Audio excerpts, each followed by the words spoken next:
Rutherford ने क्या बताया? रदरफोर्ड ने कहा कि इलेक्ट्रॉन जब न्यूक्लियस का सराउंडिंग में चक्कर लगाता है तो वो अपनी एनर्जी हर समय क्या करता है? रेडिएट करता है। क्या करता है? अपनी एनर्जी हर समय रेडिएट करता है। और एक समय ऐसा आएगा कि वो अपनी एनर्जी रेडिएट करते करते करते करते उसका जो पाथ है वो क्या होता जाएगा? कम होता जाएगा। और एक दिन ऐसा आएगा कि अपना जो अस्तित्व है, अपना जो एनर्जी है पूरा खत्म करके न्यूक्लियस में गिर के अपने आप को डिस्ट्रॉय कर देगा। इसके अकॉर्डिंग रदरफोर्ड की शुरुआत में जो क्वांटम फिजिक्स की शुरुआत करने वाला कोई साइंटिस्ट था, रदरफोर्ड था। ठीक है ना? ठीक है, तो देखते हैं अब ये आके यहाँ पे अपने आप को डिस्ट्रॉय कर लेगा इलेक्ट्रॉन। तो ऐसा होता नहीं है, ये बताने वाला कौन साइंटिस्ट था? बोहर था। और बोहर ने अपने पॉस्टुलेट में 3 पॉस्टुलेट दिया। तीनों पॉस्टुलेट बहुत इंपॉर्टेंट है। तो ये पॉसिबल सिर्फ ऐसा हो सकता है, possible only for classical electromagnetic theory. तो ये जो थ्योरी थी ये बड़े लेवल पे पॉसिबल थी, क्वांटम लेवल पे ये चीजें समाप्त नहीं होती। तो जैसे वही मैंने बताया कि जैसे आप गाड़ी से चल रहे हो और गाड़ी में जितना आपने फ्यूल डलवाया है उतनी दूर तक गाड़ी जाएगी। और एक दिन ऐसी आएगी कि भाई एक समय ऐसा आएगा कि आपके गाड़ी का फ्यूल खत्म होगा तो गाड़ी वहीं पे जाके रुक जाएगी। एक पोजीशन तो ऐसा आएगा ना। ये बड़े लेवल पे हो रहा है, मैकेनिकल लेवल पे। किस लेवल पे हो रहा है? बड़े लेवल पे, मैकेनिकल लेवल पे। भौतिक जगत में ये मैकेनिकल लेवल पे पॉसिबल है। बट अगर हम क्वांटम लेवल पे बात करें, छोटे लेवल पे बात करें तो ऐसा पॉसिबल नहीं है। वहां पे फिजिक्स के सारे रूल उलट पलट जाएंगे जब हम चीजें किस लेवल पे बात कर रहे होंगे? क्वांटम लेवल पे। तो जब ये क्वांटम फिजिक्स आई ना तो फिजिक्स की दुनिया में भूचाल मच गया, एकदम से तबाही मच गई कि अरे यार ये क्या हो रहा है। मतलब जितने लॉज बने थे अभी 100-150 साल में, बड़े अच्छे लॉ आए थे, तो ये सारे लॉ एकदम काम करना ही बंद कर दे रहे हैं। बड़े लेवल पे तो सब काम कर रहे हैं, जो आपको आंख से विजिबल है, जो आपको दिखाई दे रहे हैं, वो सारी चीजें तो विजिबल हैं और वो दिखाई दे रहे हैं कि हाँ चलो ये पॉसिबल है, ये पॉसिबल है। बट जब ये वाली बातें आई ना, क्वांटम चीज आई, क्वांटम फिजिक्स आया ना, तो क्वांटम फिजिक्स में जो ऐसे विजिबल वाली फिजिक्स थी और इनविजिबल वाली फिजिक्स में बहुत बड़ा अंतर मिला। चीजें एकदम उलट पलट गई। जो यहाँ ऐसे रूल काम कर रहा है वहां उल्टा हो गया उसका। यहाँ हो रहा है कि भाई कोई मशीन अगर तब तक फ्यूल दोगे तब तक चलेगी, कोई एनर्जी का सोर्स देने वाला होना चाहिए तब तक गाड़ी चलेगी, एनर्जी का सोर्स बंद करोगे तो वो मशीन रुक जाएगी। तो यहाँ पे भी यही होना चाहिए था, लेकिन ऐसा यहाँ हो ही नहीं रहा है। ये बताने वाला कौन साइंटिस्ट था? तो इसको इनके जो मतलब ड्रॉबैक थे इनको सही करने वाला जो साइंटिस्ट था वो नील्स बोर थे। कौन थे? Niels Bohr. नील्स बोर ने अपने पहले थ्योरी में यही बताया, देखो भैया ऐसा वैसा कुछ भी नहीं होता है। ऐसा है ना कि ऐसा हो ही नहीं सकता है। इलेक्ट्रॉन कभी भी अपनी एनर्जी रेडिएट करता ही नहीं है, और जो एनर्जी रेडिएट करेगा ही नहीं तो वो स्पाइरल इंडिंग होगा ही नहीं, अपने अस्तित्व को समाप्त करेगा ही नहीं, है कि नहीं? ये किसने बताया? बोर ने कहा भाई ये इलेक्ट्रोमैग्नेटिक नहीं है, ये क्लासिकल इलेक्ट्रोमैग्नेटिक थ्योरी नहीं काम कर रही है इस पे ना इसका ना कंडीशन ही कुछ अलग है। ये अपनी एनर्जी का कभी खत्म ही नहीं करता, और इसका जो ऑर्बिटल होता है वो भी स्टेशनरी होता है, वो एकदम फिक्स होता है। अपने जिस कक्षा में इलेक्ट्रॉन अगर घूम रहा है वो अपने उसी कक्षा में रहेगा, वो खुद के ऊपर नीचे ओवरलैप नहीं करेगा, स्टेशनरी होता है, फिक्स होता है। ऐसा नहीं कि उसका तीसरा कक्षा घूमते घूमते पहले एंडिंग में आ जाए और न्यूक्लियस में आके समाप्त कर जाए अपने आप को। तो ऐसा पॉसिबल नहीं था। ये किसने बताया? रदरफोर्ड ने बताया। रदरफोर्ड के अकॉर्डिंग जो ऑर्बिटल होते हैं वो स्टेशनरी होते हैं, they can not radiate energy, they can stable in orbital, और वो स्टेबल ऑर्बिटल में क्या होते हैं? स्टेबल होते हैं। तो अब हम देखेंगे बोहर का सेकंड पॉस्टुलेट क्या था। ठीक है ना? तो बोहर का सेकंड पॉस्टुलेट क्या था, इसको बहुत अच्छे से बताने वाला उसको मैं, ये आपने लिख लिया होगा, आई होप। ठीक है, तो second postulate, Bohr second postulate. Bohr second postulate क्या था कि बोहर ने बताया कि जैसे न्यूक्लियस है, हमारे यहाँ न्यूक्लियस है और उसके सराउंडिंग में क्या भाई इसके सेल है, और इलेक्ट्रॉन इन सेलों में क्या करते हैं? चक्कर। इलेक्ट्रॉन इन सेलों में क्या करते हैं? इलेक्ट्रॉन इन सेल्स में चक्कर लगाते हैं। तो क्या होता है कि ये इलेक्ट्रॉन जो चक्कर लगा रहे हैं उनका ऑर्बिटल फिक्स होता है, ये तो सबको पता चल गया है। और इनका इलेक्ट्रॉन जो चक्कर काटने का एंगुलर मोमेंटम होता है, चक्कर काटने का तो रिवॉल्विंग, ठीक है ना, मतलब इलेक्ट्रॉन जो रिवॉल्व कर रहा है, तो ये इलेक्ट्रॉन का जो चक्कर काटने का ये कक्ष है, मोमेंटम है। मतलब देखो जब भी कोई चीजें घूम रही होती है, रिवॉल्व कर रही होती है किसी के चारों ओर, तो वहां हम एक मैकेनिक्स का एक नाम लेते हैं फिजिक्स में, जिसका नाम होता है एंगुलर मोमेंटम। क्या बोलते हैं? Angular momentum. तो आप एक बात जान लीजिए कि जब भी इलेक्ट्रॉन क्या करता है, चक्कर काटता है। क्या करता है? चक्कर काटता है। तो वहां होता है हमारा क्या? Angular momentum. और ये जो इलेक्ट्रॉन होते हैं ये इस कारण भी अपनी एनर्जी रेडिएट नहीं करते हैं क्योंकि इनका एंगुलर मोमेंटम जो होता है वो इंटीजर होता है। क्या होता है? इंटीजर। तो इंटीजर होता है, इसका मतलब जो n की वैल्यू होती है वो निगेटिव में हो लेना है, मतलब कि पॉजिटिव इंटीजर। कैसा? Positive integer. तो निगेटिव में तो हमें लेना ही नहीं है। उसका n कैसा होना चाहिए?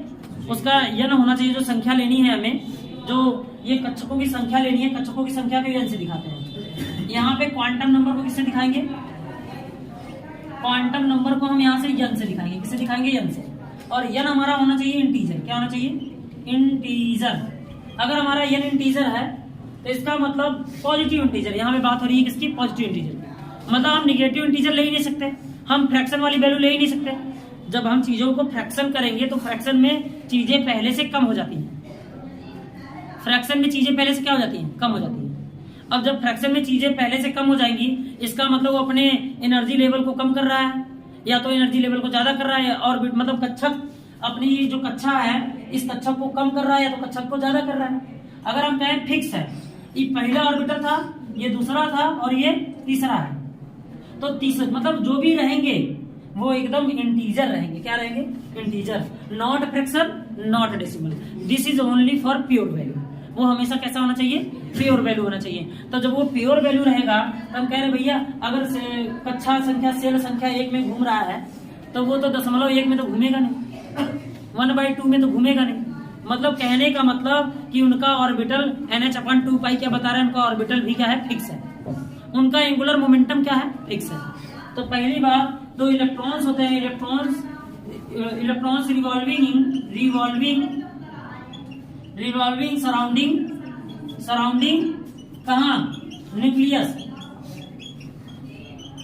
ठीक है ना? Then the angular momentum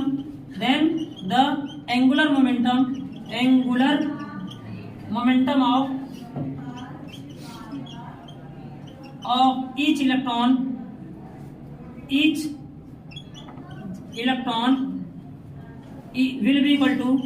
will be equal to NH/2π।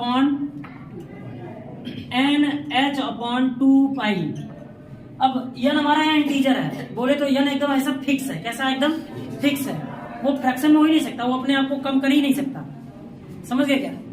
और जब वो अपने आप को चेंज कर ही नहीं रहा है तो वो इलेक्ट्रॉन जिस ऑर्बिटल में चक्कर काट रहा था उसी में चक्कर काटेगा और किसी में जाएगा नहीं। यह हमेशा कैसा होना चाहिए? इंटीजर में। 1 2 3 4 5। तो समझ रहे हो ना? हमेशा प्योर वैल्यू में होनी चाहिए। कैसे होनी चाहिए? Pure value. ठीक है? तो इसलिए अपने जगह को छोड़ेगा ही नहीं, अपने उसी जगह पे चक्कर काटता रहेगा जिससे इसकी एनर्जी खत्म नहीं होगी और उसी पे क्या रहेगा? ये फिक्स। तो ये बात क्लियर हो गई होगी। तो ये सेकंड पोस्टुलेट था। कैसा पोस्टुलेट था ये? तो this is second postulate of किसका? बोहर। तो second postulate is the very most important, Bohr postulate. Okay, तो अब हम बात करेंगे थर्ड पोस्टुलेट के बारे में। किसके? Third postulate. तो सेकंड पोस्टुलेट आप राइट डाउन कर लीजिए। Bohr third postulate. Hello, Bohr third postulate क्या था? Third postulate very most important postulate. मतलब बोहर ने बताया, नील्स बोर ने बताया कि इलेक्ट्रॉन्स इसलिए भी अपनी एनर्जी रेडिएट नहीं करते हैं और न्यूक्लियस में गिर के समाप्त नहीं होते हैं। इसका मस्त वाला रीजन ये है कि इलेक्ट्रॉन की एनर्जी का जो अंतर होता है ना, वो हर समय कांस्टेंट होता है, बराबर होता है। ना तो एनर्जी देता है ना तो एनर्जी लेता है। भैया हम वही रहेंगे, हम बदलेंगे ही नहीं। ये कैसे होता है? तो जैसे ये सेकेंड ऑर्बिटल है, ये मान लेते हैं कि सबसे लोअर वाले कक्षा में इलेक्ट्रॉन जो है, जब ये एनर्जी से मिलता है तो ये अपने कहाँ चला जाता है? जंप कर जाता है। कहाँ कर जाता है? हाँ, इसको जंप मॉडल भी बोलते हैं। ठीक है ना? ये जंप करके अपने हायर कक्षा में चला जाता है। ये लोग जंप करके कहाँ चला गया? यहाँ चला गया। मतलब जब नीचे से लोअर स्टेट से, ग्राउंड स्टेट से, कहाँ से? This is ground state. अगर ये हमारा ग्राउंड स्टेट है तो ग्राउंड स्टेट में जो भी इलेक्ट्रॉन है, अगर ये अपने कहाँ जाना चाहते हैं? हायर स्टेट में। ठीक है ना? ये कैसा स्टेट है? हायर स्टेट में जाना चाहते हैं तो क्या होगा कि यहाँ से इलेक्ट्रॉन एनर्जी लेने के बाद में ये अपने अपर वाले कक्षा में चला जाएगा। मतलब मान लेते हैं कि इसकी एनर्जी यहाँ पे जो थी ई टोटल, यहाँ मान लेते हैं ई इनिशियल, क्या इनिशियल, और यहाँ जब पहुंच गई तो ये वाली एनर्जी हो गई ई फाइनल। तो मान लो इनिशियल में इसने इसकी एनर्जी थी, मान लेते हैं सपोज दैट, ठीक है 5 जूल थी। कितनी जूल थी? 5 जूल। और इसने 5 जूल और एनर्जी लेकर के, 5 जूल नहीं मैं और कुछ कर लेता हूँ, इसने 10 जूल एनर्जी और लेकर के, 5 जूल था ये जब यहाँ ग्राउंड पे था, और इसने 10 जूल एनर्जी ले करके मैं इसमें प्लस 10 जूल जोड़ दिया। वो एनर्जी जो इसको चाहिए था कहाँ जाने के लिए? हायर स्टेट में। और ये एनर्जी ले करके हायर स्टेट में चला गया, और ये जब चला गया तो यहाँ पे टोटल हो गया 15 जूल। कितना जूल हो गया? 15 जूल। और ये 15 जूल यहाँ पाने के बाद में जब ये अब हायर कक्षा से जब ये लोअर में आएगा, नीचे आएगा, तो वही जो ये इसने कितना लिया था? तो इसने 10 लिया था ना, तो इसका मतलब हम कह सकते हैं इनिशियल है, और ये 15 क्या है? ये फाइनल है। तो मैं ये टोटल कहूंगा ई इनिशियल, ई फाइनल माइनस ई इनिशियल। तो ई फाइनल माइनस ई इनिशियल, तो फाइनल वाला 15 माइनस इनिशियल वाला था इसका 5, तो बराबर 10 जूल। कितना? ठीक है, इसने कितना जूल लिया? इनिशियल में कितना? इनिशियल में कितना बचा? 15 माइनस 10, तो अभी कितना हो गया? ये 5 जूल। तो ये 5 जूल हो गया, मतलब इसने इसका जितना लेवल था एनर्जी का वो फिर से उसी कक्षा में आ गया। बोलो, ये फिर से अपनी जगह पे, वहां पे अपने पोजीशन पे, ये फिर से अपने पोजीशन पे आ गया। ठीक है ना, अपने पोजीशन पे फिर से आ गया। तो इससे कंफर्म हुआ कि एनर्जी तो ये ना तो ले रहा है ना तो दे रहा है। भाई ले रहा है तो अपना दे रहा है जितना लिया था, अपनी जगह पे आने के लिए अपनी एनर्जी उसको क्या कर रहा है? दे रहा है। और सुनो, अगर वही बात फिर से होगी, मैंने कहा कि जब एनर्जी मतलब जब ग्राउंड स्टेट से हायर स्टेट में जाना होगा तो एनर्जी क्या करेगा? लेगा, और जब हायर स्टेट से ग्राउंड स्टेट पे आना होगा तो एनर्जी देगा। This is called energy difference. क्या है ये? Energy difference. तो इसमें एनर्जी का डिफरेंस हो जाता है, मतलब ग्राउंड स्टेट से हायर स्टेट में जाने पर एनर्जी लेना पड़ेगा, और हायर स्टेट से ग्राउंड लेवल पे आने के लिए एनर्जी देना पड़ेगा। या फिर जितनी एनर्जी इसने लिया है ग्राउंड स्टेट पे आते समय उतनी एनर्जी रिलीज कर देगा। समझ गए क्या? उतनी एनर्जी के अंतर के बराबर, उतनी एनर्जी के डिफरेंस के बराबर एनर्जी रिलीज कर देगा। यही था इसका third postulate of Bohr atomic model. ठीक है, इसका मतलब कि ये मान लो ऊपर गया अपने लेवल पे, और अगर ये चला गया तो अपनी जगह में फिर से आएगा, तो उतनी एनर्जी रिलीज कर देगा और अपने स्टेशनरी ऑर्बिट में फिर से आ जाएगा। कहने का मतलब कि एनर्जी लिया तो अच्छी बात थी, दिया तो भी अच्छी बात है, लेकिन ये अपने जगह को खराब नहीं कर रहा है। ऑर्बिटल स्टेशनरी था, सिर्फ इलेक्ट्रॉन लोअर से कहाँ चला जा रहा था? हायर में, और हायर से फिर लोअर में आ रहा था, लेकिन घूम अपने उसी स्टेशनरी ऑर्बिटल में ही रहा था। कहने का मतलब एनर्जी जितना था अभी भी उसका उतना ही है, एनर्जी डिस्ट्रॉय उसकी नहीं हो रही है। हायर लोअर में था, एनर्जी लिया हायर में चला गया, हायर से फिर लोअर में आया, इसका मतलब उसने एनर्जी रेडिएट किया ही नहीं। ये तो वही वाला एनर्जी रेडिएट कर रहा है जो वो ले रहा है। बोलो, उसकी जो पहले एनर्जी थी क्या अब भी वही है? क्या एनर्जी में कुछ चेंजेस आया? जो 5 जूल था जब जहां पे ग्राउंड पे 5 था, अब भी ग्राउंड पे 5 ही है। बोलो, अगर जो एनर्जी हायर स्टेट में था, मान लो ये कितना था? 15 था। कितना था? 15 जूल था। 15 जूल था तो लोअर में आएगा तो कुछ एनर्जी रिलीज कर देगा, फिर ऊपर में जाएगा तो वही जो रिलीज किया वही गेन कर लेगा। तो कहने का मतलब ये अपनी एनर्जी प्रॉपर डिस्ट्रॉय नहीं कर रही है, वो जहां पे है वहीं पे बनी पड़ी है। तो इसका मतलब बोहर के बोहर मतलब रदरफोर्ड के मॉडल में जो कमियां थी, ये थर्ड पोस्टुलेट भी इसको दूर कर रहा था। कहने का मतलब इलेक्ट्रॉन का अस्तित्व तो कभी क्वांटम लेवल पे खत्म ही नहीं होगा। लेकिन क्लासिकल इलेक्ट्रोमैग्नेटिक थ्योरी के अकॉर्डिंग जो बड़ी लेवल पे घटनाएं घटती हैं उसमें ये तो पॉसिबल है। मतलब हम फिजिक्स के बहुत सारे लॉ पढ़ते हैं, न्यूटन्स लॉ ऑफ मोशन, हम ना फ्लूइड मैकेनिक्स पढ़ते हैं, हम ग्रेविटेशनल पढ़ते हैं, समझ रहे हो नहीं? जैसे ग्रेविटेशनल में आपने देखा होगा 11th चैप्टर में 11th क्लास में था कि जब भी किसी प्लेनेट को अपने प्लेनेट से बाहर भेजना पड़ता है तो उसको भर भर के एनर्जी देनी पड़ती है, उसको स्किप कराने के लिए बहुत ज्यादा एनर्जी देनी पड़ती है। समझ रहे हो ना? तो मतलब इस इलेक्ट्रॉन को जब दूर भेजना है तो उसको बहुत एनर्जी देनी पड़ेगी। लेकिन प्रॉब्लम इस मतलब उससे ये डिफरेंट ये है कि वो ना स्किप कर जाता है, पर आ जाता है वो, और पलायन कर जाता है, लेकिन दोबारा वापस लौट के नहीं आएगा। लेकिन ये आएगा, ये कह रहा है ये पलायन कर रहा है, एनर्जी लेने के बाद में ये भाग रहा है, स्किप कर रहा है, लेकिन ये दोबारा आएगा। क्वांटम फिजिक्स में जो हमारे अलग तरह की फिजिक्स है उससे बिल्कुल अलग है क्या, तो बिल्कुल हटके है।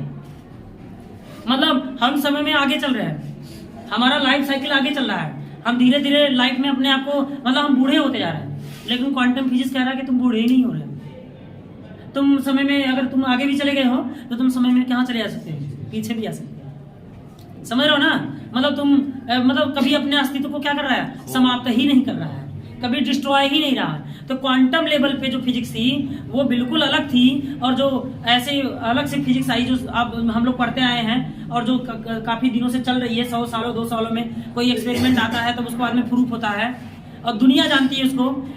सब लोग वही सोच रहे थे कि लगता है छोटे लेवल पे भी यही बात होती होगी, लेकिन छोटे लेवल पे फिजिक्स के लॉस एकदम चेंज हो गए, उस फिजिक्स के जगत में भूचाल आ गया। सब लोग को एकदम लगा कि यार ये मतलब सारी चीजें बदलती जा रही हैं एकदम एक्चुअल में, मतलब यहाँ पे एकदम बिल्कुल हटके बात हुई। क्वांटम फिजिक्स में जो अलग वाली फिजिक्स है, क्लासिकल मैकेनिक इलेक्ट्रोमैग्नेटिक्स के अनुसार, इलेक्ट्रोमैग्नेटिक वाले में मतलब जो हमने पढ़ा था इलेक्ट्रोमैग्नेटिक वेव या इलेक्ट्रोमैग्नेटिक वाला जो चैप्टर पढ़ा था, वो जो सब सारी चीजें मैकेनिकल की तरह हो रही थी, मैकेनिकल वाले वर्क कर रहे थे।